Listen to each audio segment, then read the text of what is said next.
İçkiye dünyaya hükümdar olmaz 64. bölümde olacaklar. Herkesin gördüğü gibi 63.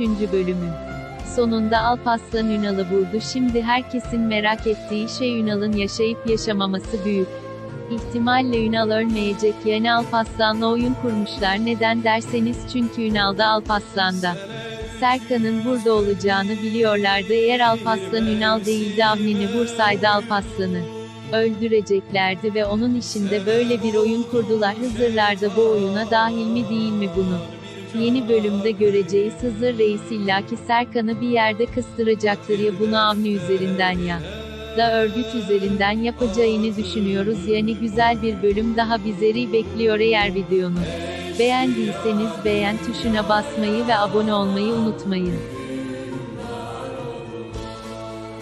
Katil defterine adımı